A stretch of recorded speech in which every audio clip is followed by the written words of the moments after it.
Bueno, vamos a empezar a grabar esta sesión. Va a durar 40 minutos. Y ahorita ustedes están viendo esta pantalla en donde se ve el cartel, en donde ustedes, pues me imagino que lo vieron y por eso se inscribieron. Me da muchísima alegría. Se siguen sumando a la presentación muchos. Me da muchísimo gusto que haya tenido tanta como interés, que haya tantas ganas de recorrer Polanco de manera virtual ahora con estos medios. Y pues esperamos eso, que lo disfruten.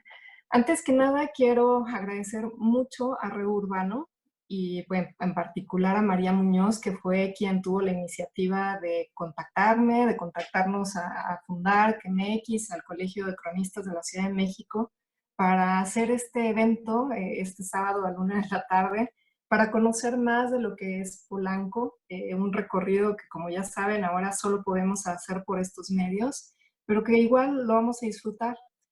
Al principio les puse esta canción de la Sonora Santanera con Mijares.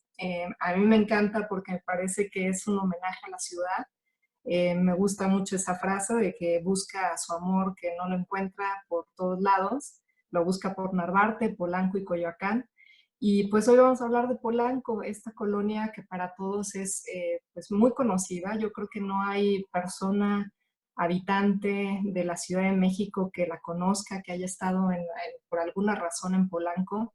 Se ha vuelto un centro pues muy importante para muchas actividades, para todo. O sea, hay hoteles, hay hospitales, hay todos los servicios, muchísimos restaurantes, los parques, sus calles son muy bellas, sus camellones, muchas tiendas, exceso de oficinas. Entonces yo creo que no hay uno que no haya conocido Polanco en distintos aspectos.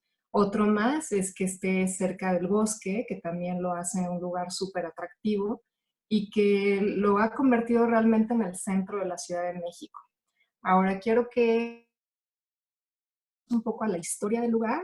Ustedes la conocen muy bien actualmente, pero no sé si todos se vayan a su referencia de lo que era y de lo que apenas hace 80 años.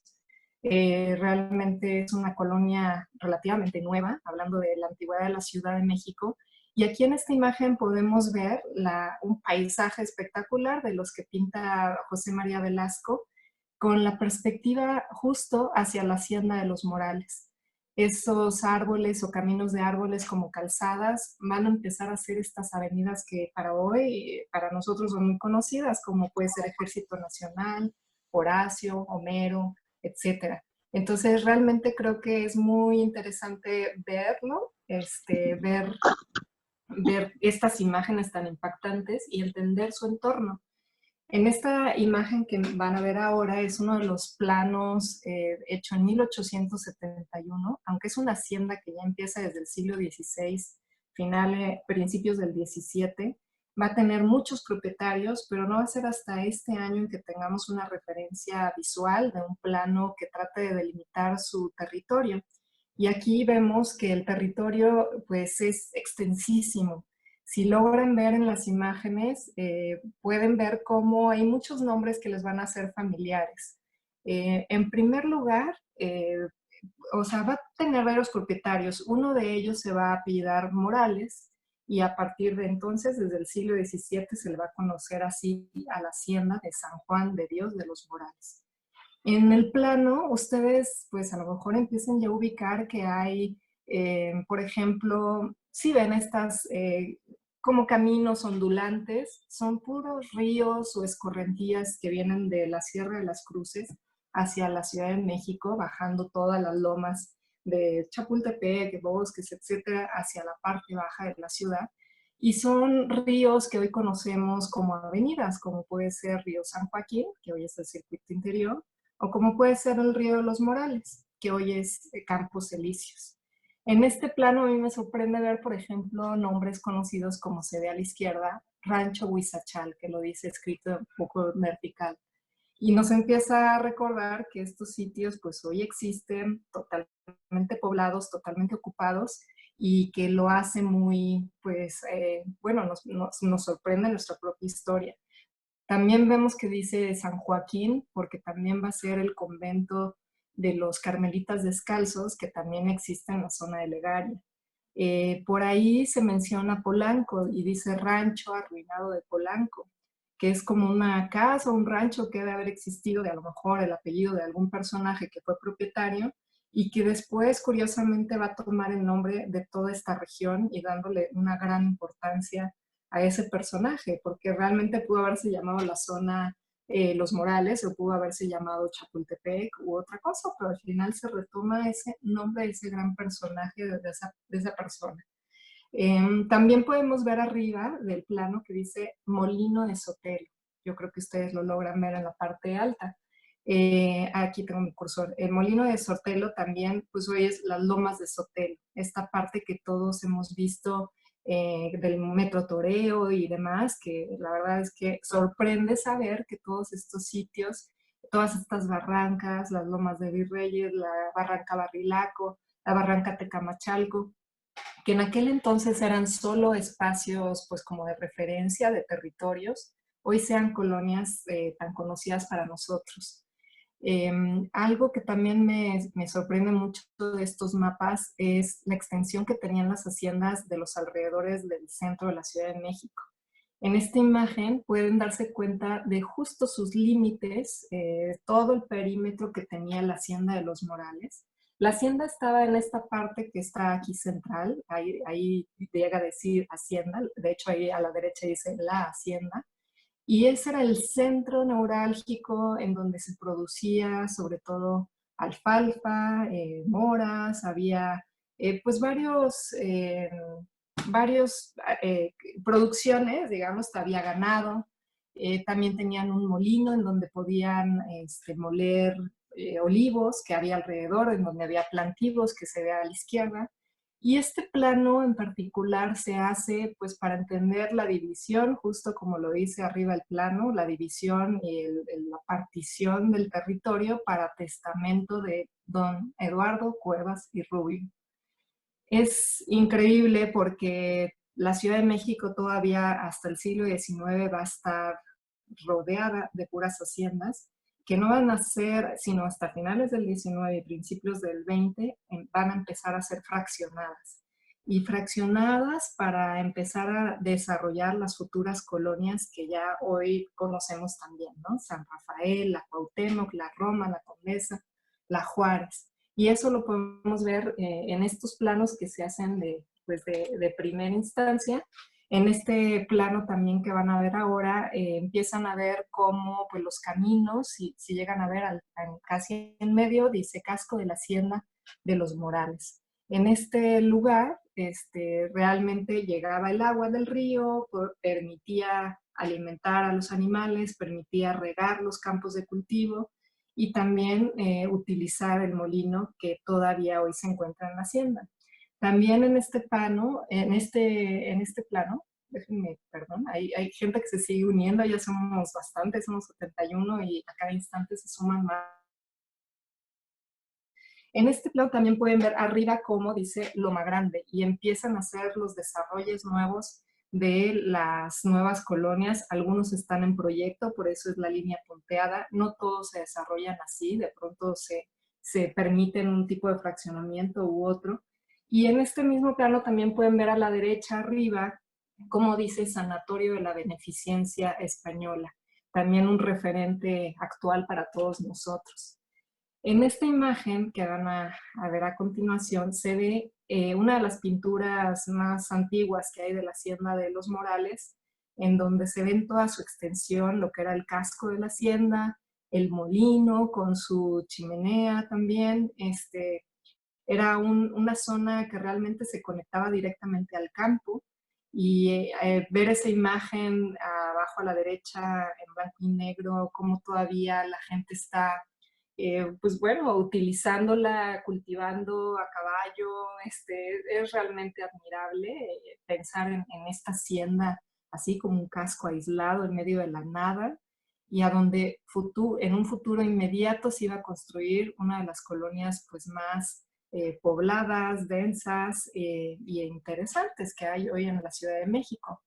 Vamos a ver la siguiente imagen en donde podemos apreciar todavía lo que es el molino, que es una belleza, todavía es un molino, no sé si ustedes sepan, pero realmente la existencia de molinos en el poniente de la Ciudad de México era algo muy importante. La producción era así, las grandes empresas que hubo en el siglo XVI, XVII y XVIII para producir, les digo, aceite de olivo, para producir trigo, harinas, para hacer también, poder producir otro tipo de comercio, y que se funda desde los españoles. El primero es el Molino de Santo Domingo en Tacubaya, pero toda la región tenía más de 8 molinos, y lamentablemente al día de hoy todavía no tenemos ninguno que sea un molino museo o museo de sitio que nos platique esa historia tan interesante que hizo que fuera tan fértil y productiva toda esta región del poniente de la ciudad.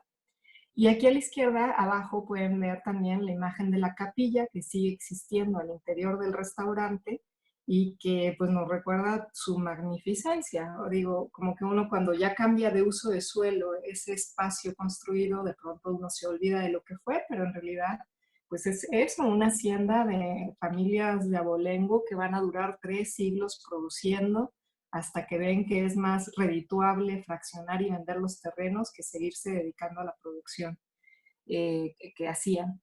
Y aquí, lamentablemente, como pueden ver arriba a la derecha de la imagen, pues ya se empiezan a construir torres altas en todo el perímetro de Polanco, que empieza pues con una decisión que se hizo no hace mucho, en el 2014, de generar como un cinturón alrededor de las colonias de Polanco para que se densificara el perímetro y hacia el interior ya no se siguiera pues densificando tanto y con ello deteriorando el patrimonio arquitectónico que tiene al interior. Sin embargo, pues están sucediendo cosas como esta que agreden muy fuertemente a lo que es la historia del sitio. Se puede decir que para Polanco el único monumento histórico es esta, la Hacienda de los Morales. Los demás ya serían monumentos artísticos. En esta imagen que a mí me impacta, que son estas magníficas fotografías que hace ICA, ahora son de la Fundación ICA, en los años 30, años 40, nos pueden dar una idea genial de lo que era el territorio de la hacienda. La primera parte que ven a la izquierda es parte del bosque de Chapultepec, sería este circuito Gandhi que hoy conocemos, donde está el Museo de Antropología e Historia y el Museo Tamayo. Y después vemos un como río seco en la parte casi más blanca de la imagen. Y ahí lo que ustedes pueden ver, justo ese es el río de los Morales. Lo que hoy conocemos como la avenida Campos Elíseos, todo este recorrido que por eso es tan zigzagueante y bello. Si hoy lo recorren, es uno de los caminos o una de las calles más bellas de Polanco. También, o sea, el río sigue corriendo debajo, y este río al final se conectaba con el circuito interior, que era el río Consulado o río de la Verónica, por eso también se llamaba Calzada de la Verónica, que también corre abajo, y era ir desaguando todas las bajadas de las montañas hasta los lagos de la Ciudad de México. Vamos a ver también a la derecha de esta imagen unas líneas muy marcadas que se ve aquí, por decir, o se ve acá a la derecha, y que son las avenidas que hoy son principales. O sea, realmente este camino es Mazarik, este camino es Horacio, el que sigue aquí sería Homero, y este muy frondoso sería el Ejército Nacional. Todas estas avenidas en realidad van a tomar los caminos originales de la hacienda, los que ya de por sí dividían los cultivos, y simplemente les van a dar más formalidad y más, pues más claridad de estructura urbana, pero realmente a mí me admira mucho porque casi respetaron los caminos que ya existían, los caminos que eran. Y eso además le otorgó que muchas de estas calles tuvieran estos árboles ya centenarios y que simplemente se fueran complementando con nuevos. Si se fijan, todo este camino de pinos o de cedros también, perdón, son los que están hoy mismo en el camellón de Horacio, y que simplemente se continuó la avenida con ese mismo gesto, con este mismo lenguaje. Aquí vamos a ver una imagen de las primeras publicidades que se hicieron para promover el fraccionamiento de Polanco. Como se ve abajo, los promotores fueron de La Lama y Basurto, y fue la primera sección la que se desarrolló con mayor intención, con una reglamentación muy clara, en donde el tipo de arquitectura tenía que ser homogéneo, igual, bello. Y en este sentido lo que pueden ver son estas imágenes de una arquitectura neocaliforniana, siguiendo lo que se hacía en California, en Estados Unidos, en los 20, en los 30, imitando lo colonial español. Y también pues empieza a verse la planta arquitectónica del famosísimo pasaje Polanco, que es la imagen del cartel de esta plática de hoy y que es una de las mejores piezas de arquitectura que hay en la colonia de Polanco y que a mí me parece un gran gesto del arquitecto Francisco J. Serrano, que realmente integra ambas calles, Julio Verne y Oscar Wilde, a través de este pasaje, y además conecta también en un eje vertical este conjunto, digamos, comercial, con el eje que te va a llevar al Parque de las Américas y con la iglesia de San Agustín. Entonces es un edificio que se posiciona muy sabiamente en el territorio y que además le va a dar una gran presencia a Polanco. En realidad, este edificio va a ser el único que en su momento va a ser el que va a dar servicios a una nueva colonia en un sitio totalmente inhóspito y fuera de la ciudad. Realmente habría que pensar que para ir a la ciudad era una travesía, era estar alejado y todavía alrededor separado por campos. Entonces lo que pueden ver en esta imagen es el principio de la colonia, sus primeros propuestas, su primer inicio. Y en esta imagen, que a mí también me encanta, me sorprende, porque vemos las primeras trazas urbanas ya más definidas sobre el territorio de cultivo. Todavía se ve el cultivo, como ven ahí se ve también Horacio completamente arbolado. Y los trazos ya de las calles que hoy conocemos, ¿no? Esta es la zona que le conocemos como Polanquito, y los únicos referentes construidos que se ven aquí es la parte una parte empezando a hacer el auditorio Ángela Peralta, se empieza a ver un poco el trazo de los espejos de agua en el Parque Lincoln, se ve la Torre del Palomar en uno hacia el norte, también unas cuevas que quisieron hacer junto a un lago, que estuvieron durante muchos años, y se ve acá en la punta el obelisco, que va a ser lo esencial como para identificar que aquí se está construyendo algo nuevo. Habría que imaginar que todavía, ¿verdad? La ciudad apenas se está expandiendo, apenas las colonias Cuauhtémoc, les digo Roma, Juárez, etcétera, apenas se están solidificando. Paseo de la Reforma empieza a tener sus casas fantásticas, pero luego ya es como salir de la ciudad para llegar a esta colonia que se planta frente a lo que era el club hípico o que se ve enfrente, que hoy es el Campo Marte. Entonces, solo estos tres elementos que vemos en la imagen construidos van a empezar a ser como el símbolo de la colonia y la referencia principal. Aquí vemos la placa de inauguración que estaba en el obelisco, en donde Lázaro Cárdenas, el presidente en aquel momento, hace la inauguración del lugar, augurando un gran futuro a este nuevo desarrollo y con los nombres de todos los que desarrollaron. Enrique Aragón Echegaray va a ser este arquitecto que hace los monumentos principales, el que hace también, por ejemplo, el monumento Álvaro Obregón, y José de la Lama y Raúl de la Lama eran estos desarrolladores ya muy consolidados, muy famosos porque realmente habían construido ya y desarrollado con gran éxito la colonia Hipódromo. Y también, o sea, no eran colonias cualquiera, porque mucho de su objetivo era generar colonias de gran calidad, contratando a urbanistas de la talla de José Luis Cuevas y a los grandes arquitectos del momento. Y además privilegiaban mucho el tener espacios públicos muy generosos, muy amables. Se hablaba de tener casi un 40% de áreas libres, de parques, camellones, jardines. Ya se hablaba de tener calles con mayor presencia, banquetas con concreto, la existencia de estos monumentos en las glorietas hacían que tuviera pues mucha presencia y mucha como dignidad de los lugares, ¿no? Hacerlos muy atractivos. Aquí vemos los detalles de estos, el Palomar, que es la torre del reloj, y vemos la imagen aérea ya enfocada de lo que es la primera sección de Polanco. Ya ven abajo estaba justo el obelisco y vemos arriba este gran parque rectangular, el Parque de Polanco, Parque de los Espejos, Parque Lincoln, y vemos cómo se va consolidando muy rápidamente la traza urbana y cómo se ven tan definidas las banquetas, las esquinas. O sea, realmente es una colonia muy bien planeada, muy definida, y eso hace que en muy poco tiempo se empiece a poblar y empiece a desarrollarse con una arquitectura fantástica como esta, que es la tradicional, la original. Había un código para construir así, todos tenían que hacer sus edificaciones con cantera, con herrería, tenían que retomar estos detalles de pináculos en los remates de los edificios, tenían que tener estos techos de teja en la parte superior. Todo lo que ven que hace tan armónico es porque realmente había ese reglamento en el que todos tenían que construir con esa misma.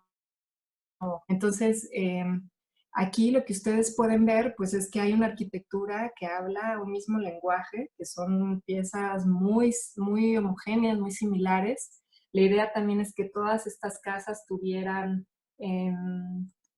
este mismo estilo, Daniel, que tuvieran jardines alrededor, que tuvieran bardas bajas, en donde prácticamente quedaba como libre el espacio exterior, como sucede mucho en Estados Unidos, que son prácticamente no hay bardas alrededor de los edificios, y se construyen casas de este tipo por generales, por diplomáticos, por empleados del gobierno, por empresarios muy, muy connotados. Quiero que se imaginen que realmente estas casas, además vean la grandiosidad también por el interior, o sea, son casas en toda la palabra, ¿no? O sea, los interiores, los vestíbulos, empieza una arquitectura muy, muy diferente a la que se estaba haciendo y sobre todo a la que se vivía en las casas pues, del centro histórico y en las que imitaban los estilos europeos. Estas ya empiezan a ser casas pues buscando la iluminación, la ventilación natural, empezaban a pensar como en muchas habitaciones para cada integrante de la familia, empezó a haber como mucha abundancia y auge. Y quiero que se imaginen que en esta imagen, pues la cercanía también con la zona de fábricas, de la parte superior, que es toda la zona de granadas, irrigación, y me falta otra, la náhuac, empieza a generar esta producción de inmensas fábricas, de la mayor producción que hubo en México de todo, de autos, de refrigeradores, de miles de cosas que hicieron a México un país tan productivo en los años 40 y 50. Entonces, realmente muchos de los dueños de estas fábricas vivían en Polanco a una distancia de 5 minutos prácticamente caminando, y eso generó que los terrenos de alrededor se empezaran a poblar de una manera totalmente exponencial y rapidísima. Entonces ya vemos cómo todo lo de alrededor se empieza a poblar en menos de 10, 15 años, se empieza a construir completamente, ¿no? O sea, y empiezan a cambiar también los estilos arquitectónicos. Aquí en esta imagen vemos el Conservatorio Nacional de Música y vemos su grandiosidad ya en un estilo pues más moderno y pues, de esa época, y eso empieza a permitir que también la colonia empiece a generarse con otra arquitectura.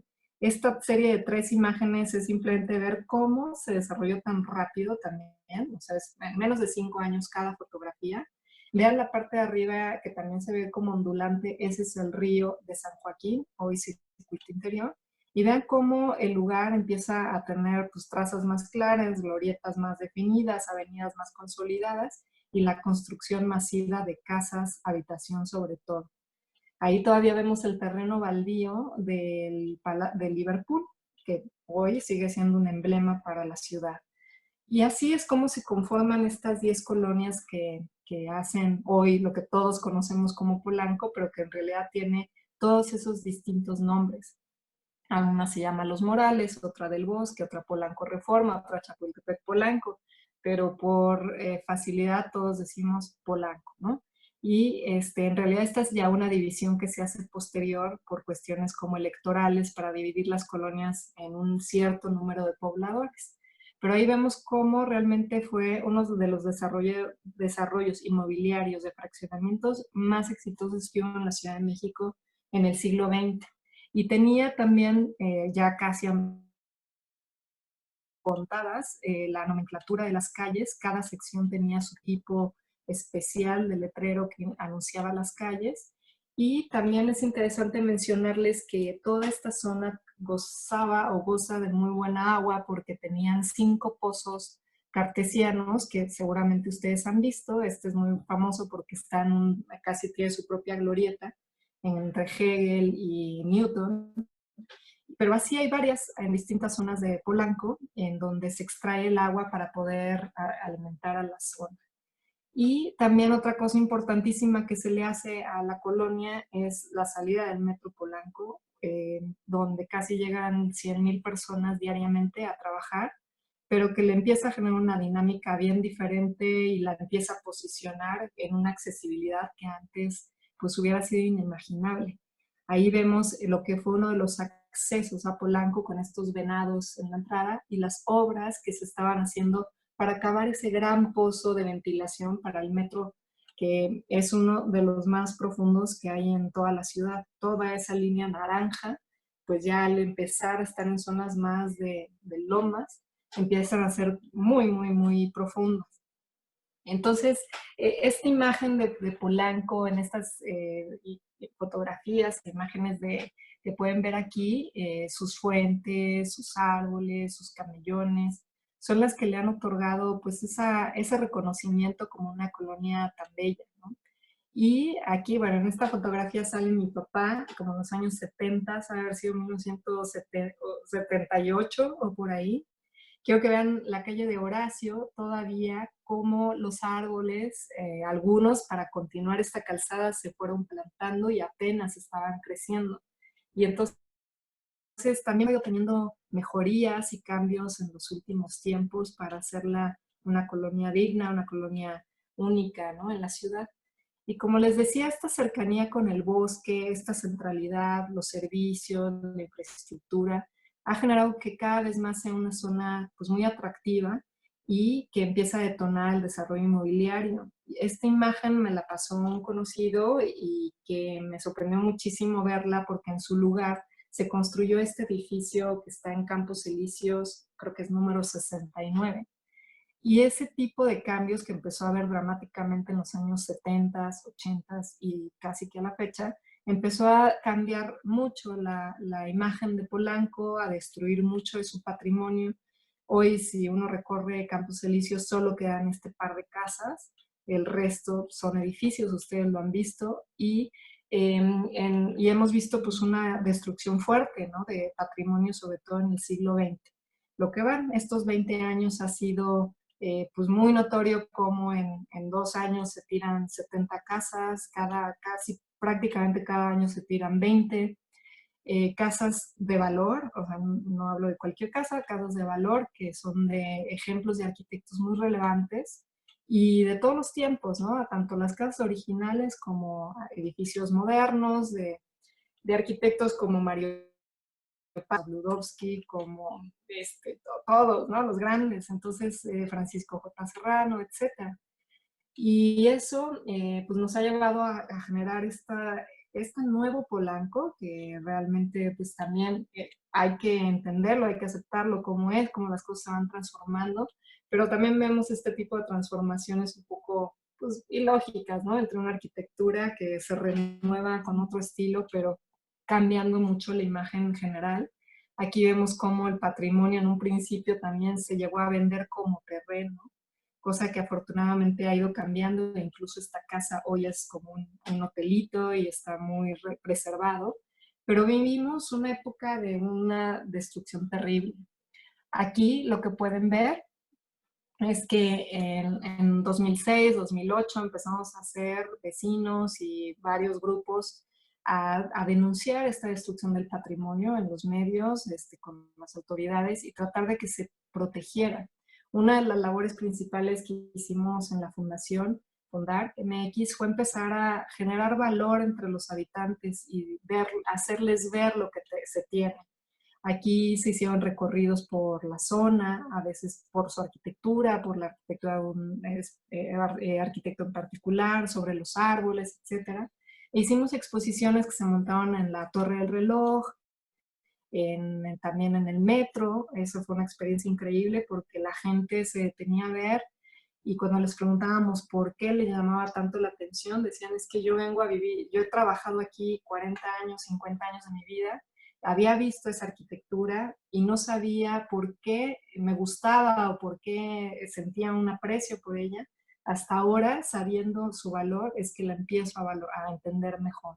Entonces, esta misma exposición se llevó, por ejemplo, a universidades, a la Universidad Iberoamericana y a otras, y también a otros sitios para que la gente entendiera y valorara. Se hizo todo un estudio y documentación para catalogar desde nuestra parte los edificios que se estaban quedando fuera y se lo presentamos a la autoridad. Y pues decíamos, todo este tipo de arquitectura la estamos dejando fuera, obras de Vladimir Caspe, de Boris Alvin, de Francisco J. Serrano, etcétera. Y pues bueno, no logramos mucho porque en realidad todavía mucho del patrimonio está fuera de este catálogo. Estas son obras de Augusto Álvarez, de Noriega, de arquitectos de verdad de los más famosos que ha habido en la historia de la arquitectura mexicana del siglo XX. Del Moral, son edificios emblemáticos. Si uno ve libros de historia de la arquitectura, ahí están ellos. Abraham Sabludowski, etc. Entonces, además vemos que varias de estas edificaciones también al interior tienen patrimonio interesantísimo, como bueno, aquí vemos, este sí es un emblema, es la Casa de Siqueiros, en Polanco, en Tres Picos, que sí es un museo, pero también vemos que hay este tipo de murales al interior de vestíbulos de edificios que también estarían en riesgo de perderse.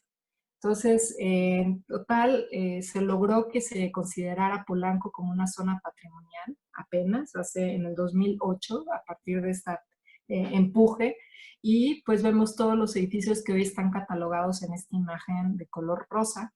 Todavía quedan fuera casi el 80% de edificios de esa catalogación, que es una lástima. Ojalá con el tiempo logremos generar más esa conciencia. Y pues vemos que en realidad del total de predios, solo el 200, bueno, como ven, el 7.65% están protegidos. Y decir que protegidos es un decir, porque también se presta a demoler y conservar solo la fachada o a intervenciones no tan afortunadas, pero es algo. El que ya hoy sea zona patrimonial considerada como tal, la protege. Este plano que pueden ver, el plano parcial de Polanco, como les decía, todo ese color morado que ven alrededor, se intentó hacer ese cinturón de mayor densificación para proteger el interior. Y también todo lo naranja son lo que se permitiría en comercio, como para tratar de que no haya un exceso de servicios en comparación de la habitabilidad, para que haya más habitantes que protejan su lugar. Entonces, ya casi terminando, porque como les digo, este medio de Zoom nos tiene el tiempo muy acotado, pues Polanco ahorita toma nuevos rumbos, ¿no? Polanco todavía no sabemos el camino que tome. Creo que cada vez está siendo más positiva la intervención que se hace. Ya no están pasando tanto los casos como lo que sucedió en Arquímedes, de una densificación terrible en muy poco tiempo, una destrucción muy fuerte. Cada vez hay más conciencia de este patrimonio, por eso también creo que este tipo de pláticas ayuda a que lo valoremos, a que lo volteemos a ver con mayor detalle. Y creo que esta de que hoy sea una zona patrimonial le hace bien. Creo que si los habitantes la sentimos más así, podemos hacer mucho por ella. Y una de las principales campañas que siempre hemos tratado de abocar es esta: amo más a Polanco porque lo conozco más. Y este emblema o este eslogan, decíamos mucho, se aplica a todas las zonas de la ciudad. Entre más las conozcamos, entre más conozcamos la arquitectura de México, del país, más lo vamos a amar y más lo vamos a proteger. Entonces, yo quiero terminar con esta imagen, dándole gracias nuevamente a Reurbano por esta iniciativa. por convocarnos, por tenernos aquí a todos juntos. Ahorita veo 71 participantes, está increíble, varios conocidos, me da muchísima alegría. Y pues gracias también por sumar a Fundar MX y al Colegio de Cronistas de la Ciudad de México a este esfuerzo. Si gustan, voy a abrir los micrófonos y quien quiera comentar, decir algo, bienvenido. Y si no, muchísimas gracias por acompañarnos esta tarde. Están abiertos los micrófonos de todos. Si alguien quiere hablar, hola, Chubi. hola.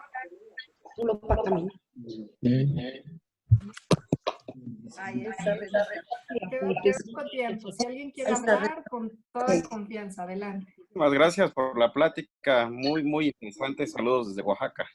Ah, qué gusto. Gracias por vernos desde allá. Oaxaca. Hola, Oaxaca. Gracias. María, soy Marta Padilla, me encantó la plática.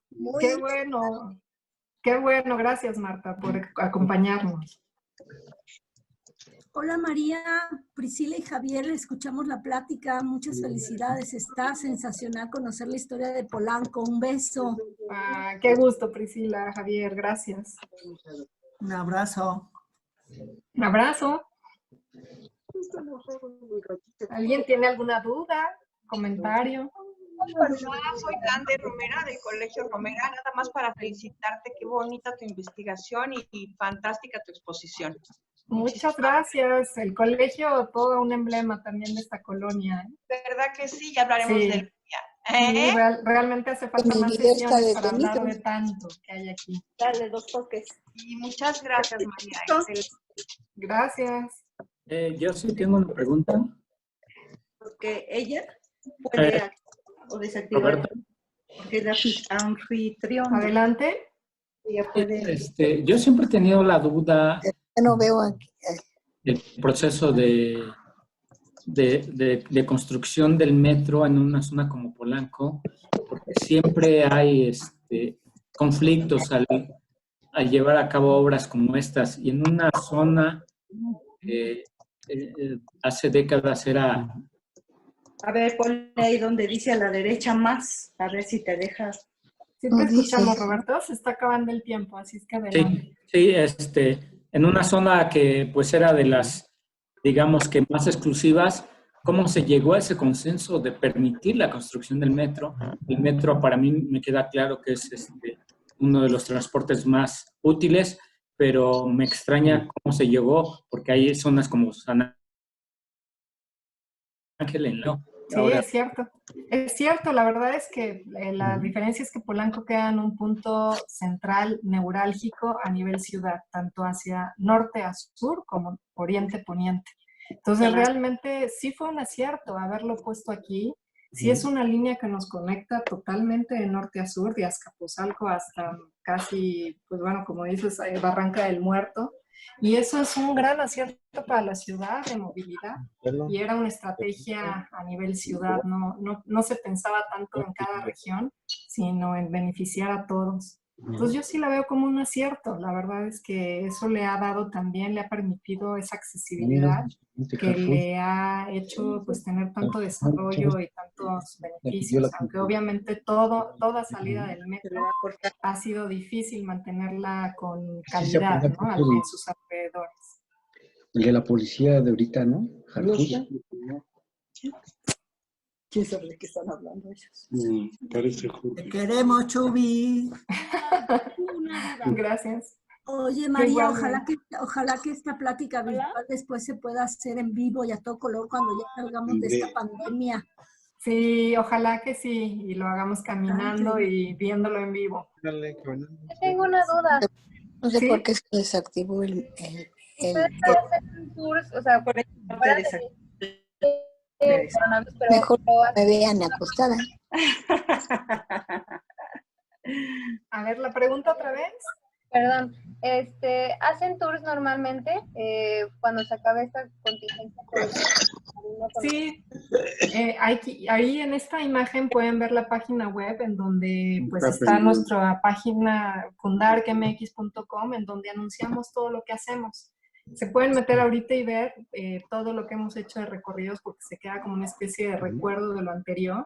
Y sí, hacemos recorridos por la ciudad, hemos hecho casi 100 en 8 años de existencia de esta fundación. Y también con Reurbano hemos hecho algunos, por ejemplo, por Tacubaya y así. Entonces, sí, los invitamos a que nos sigan porque ahorita es virtual, pero generalmente lo hacemos todo en vivo y es una experiencia muy linda de vivir juntos. Perfecto, muchas gracias. De nada.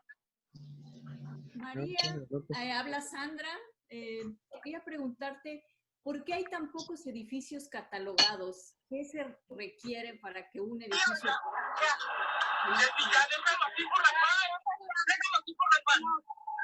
A ver, no sé por qué se están como metiendo varios audios. Si lo puedes abrir, Sandra. ¿Me escuchas? Sí. Sí, te preguntaba que qué requisitos necesita cada construcción para poder ser catalogada. ¿Por qué hay unos edificios que si son muy interesantes no están catalogados? ¿Qué se necesita? Que las autoridades tengan la voluntad de hacerlo, porque se han sentido muy intimidadas con los desarrolladores y con los constructores y los que compran los predios. Ha habido mucha presión inmobiliaria de generar los desarrollos más grandes, más costosos, torres más altas, porque han de saber que es uno de los terrenos, o sea, el metro cuadrado de territorio de terreno es uno de los más altos a nivel ciudad.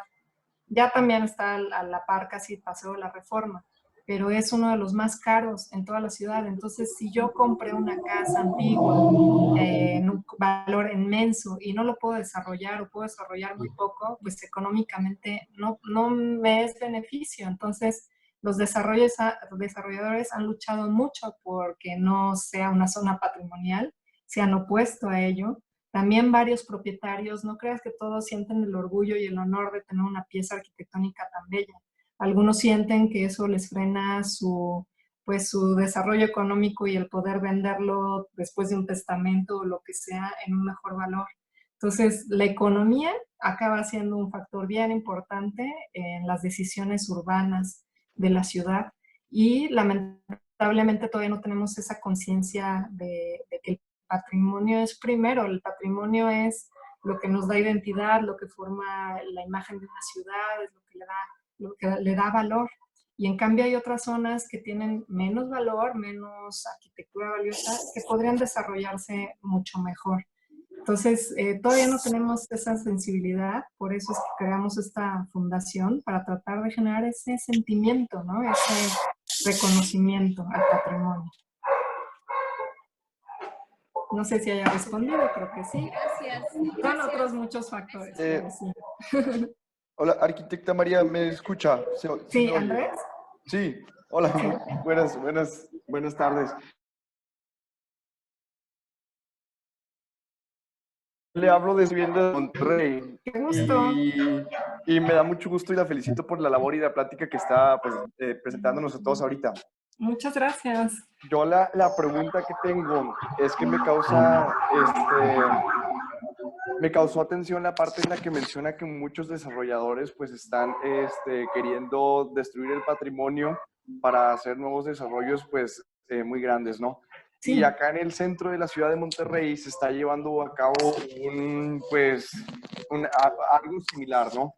Entonces, usted como experta, y para la gente que nos preocupa el patrimonio histórico o artístico de un sitio, ¿qué recomendaciones nos daría para fomentar que la gente pueda conocer más ese patrimonio y se pueda hacer una intervención pues mixta, ¿no? Donde se desarrolle, pero al mismo tiempo también se proteja lo patrimonial, lo artístico, para que exista un beneficio para ambos? Está excelente tu pregunta, Andrés. La verdad es que me da mucho gusto recibirla. En el apellido llevas la ciudad, ¿no? Sí. Y eso da mucho gusto porque representa arraigo y representa así origen. Creo que nos hace falta difundirlo mucho, como decimos, en esta imagen también. O sea, hay que conocerlo para que lo valoremos y hacer campañas. Yo creo que las mayores intervenciones de regeneración urbana, de intervención urbana en lugares históricos, ya con algo contemporáneo, ha sido gracias a que la sociedad ha protegido su entorno y lo ha valorado y ha empezado a generar una nueva conciencia. Hay muchísimos ejemplos en ciudades, pues por decir europeas, en donde, o incluso en Estados Unidos, en donde antiguas zonas de fábricas se han reconvertido en nuevos desarrollos de vivienda, preservando la imagen de las fábricas, pero haciendo una arquitectura contemporánea. O sea, manteniendo lo antiguo, pero adaptándolo a la actualidad, a las necesidades actuales, y lo han hecho con gran sensibilidad.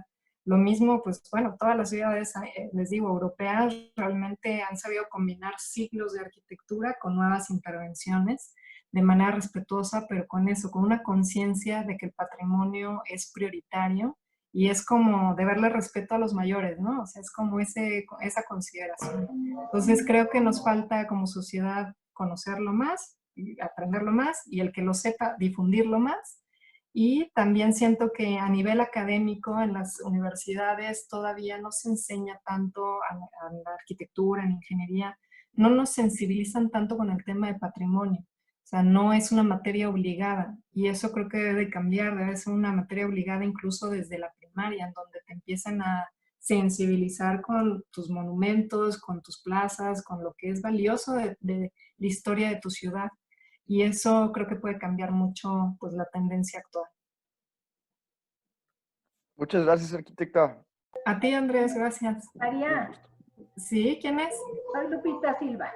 Hola, Lupita. Vamos a ver si... Sí. Hola, Lupita. Hola, María. Qué padre. Qué padre que nos des un recorrido ahorita que no podemos salir a ningún lado. Yo que soy súper fan de los recorridos del mundo, me siento súper encerrada, entonces pues, te lo agradezco muchísimo. Qué gusto, Lupita. Pues ya saben que también los viernes a las 6 estamos hablando de la arquitectura y la música. Naturalmente. Ojalá y también nos sigan en esas conferencias. Ya estuve ahí, ¿no? Qué bueno. Sí, un beso. Gracias, Lupita, por estar. Un abrazo. Oye, pues nos dejó Zoom a ampliar el tiempo, cosa que no es normal, se corta a los 45 minutos, pero qué bueno que nos ha dejado hablar y platicar a todos. ¿Alguien más quisiera comentar algo? Yo solo quiero felicitar por la excelente presentación. Saludos desde Pittsburgh, nos hiciste sentir en casa. Saludos a Pittsburgh, a Raulín, a Sandra. Felicidades, María. Muchas gracias. Ale, ¿verdad? Sí. Marta. Gracias. ¿Van a seguir haciendo estos tours? Pues la verdad es que fue el primero, les digo que fue a iniciativa de María Muñoz de Re Urbano, que nos empujó a hacer esto. La verdad estamos muy contentos de esta mañana de sábado, de esta tarde de sábado. Nos da mucho gusto así la recepción de ustedes, que estemos juntos, que lo disfrutemos. Entonces, a ver, lo vamos a platicar si hacemos más. Por ahí alguien pregunta por la siguiente. Además, hay otras colonias que también son interesantes. Sí, podemos hablar hoy de tantas colonias. ¿Saben cuántas colonias tiene nuestra ciudad? 1,770 colonias, de las cuales mínimo unas 250 tienen mucho patrimonio y mucha historia que contar. Entonces sí hay mucho que trabajar acerca del tema.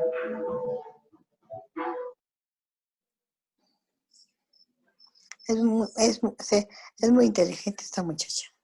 Sabe mucho. Pues bueno, buenas tardes. Sí. Buenas tardes. Soy el arquitecto Palafox. Hola, mi Andrés. Buenas tardes a todos. Un gusto que estén con nosotros. A mí me gustaría que si puedes comentarles el ejemplo del edificio del corporativo IBM de Mariano Escobedo y de Campos Elíseos, cómo se incluyó el patrimonio proyectado al patrimonio actual, por favor. Bueno, esa es toda una pregunta que ojalá me hubiera preparado antes, pero es muy interesante como para que se ubiquen de qué se trata, cuál es. Si me permiten tantito, o sea, porque si no voy a hablar como un poco al aire. Y quizás no sea tan visible para ustedes, pero es un caso exitoso de una intervención actual, muy reciente, de un edificio histórico hecho de obra de Augusto Álvarez, que se reconstruyó toda una nueva torre. Ahorita se las muestro.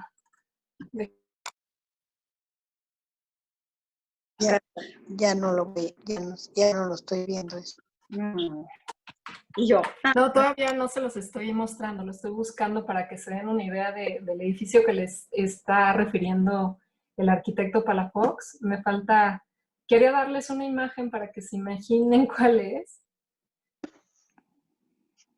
¿Lo alcanzan a ver? No, creo que todavía no.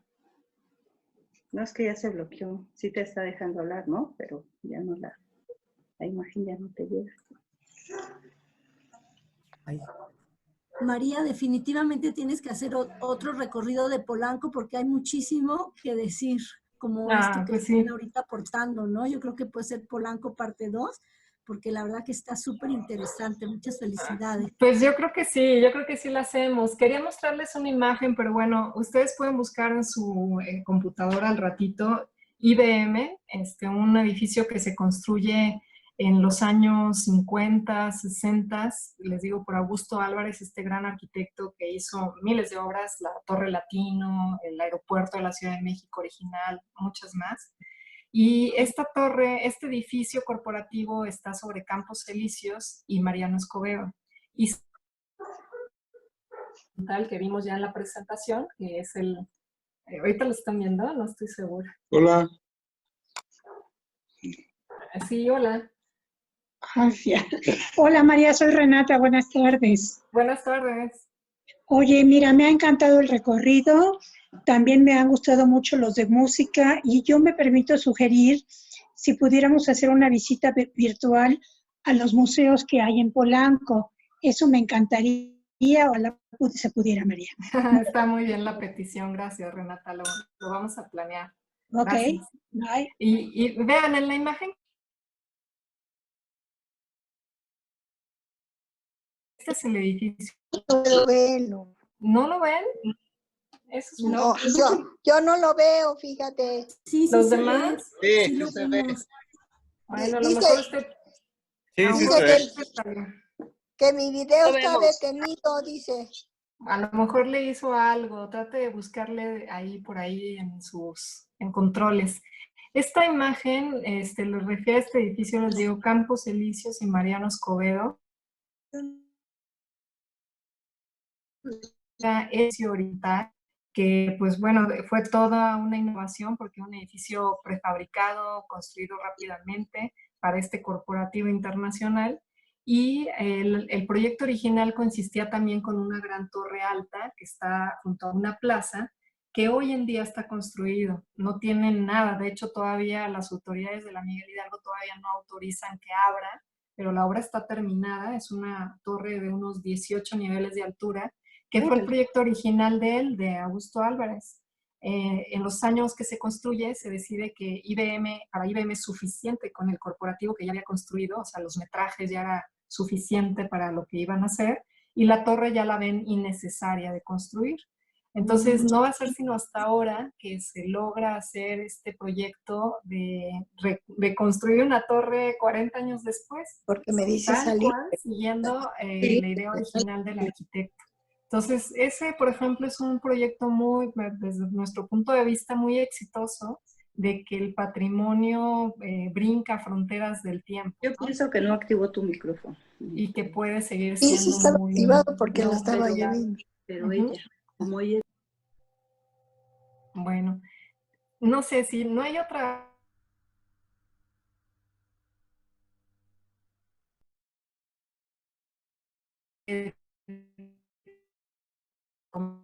comentar el micrófono y hacer un último comentario. ¿Listo? Listo. ¿Andrea? Andrea. Listo, muchas gracias. Oye, muchas felicidades. Gracias por la plática, felicidades. Bueno, pues muchas gracias Felicidades. por acompañarnos.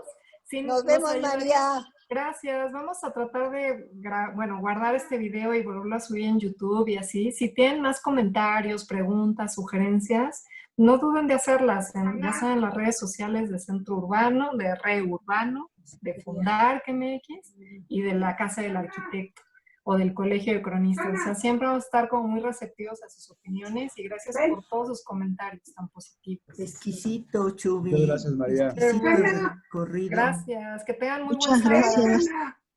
Gracias, que descansen. Hasta luego. Felicidades. Gracias.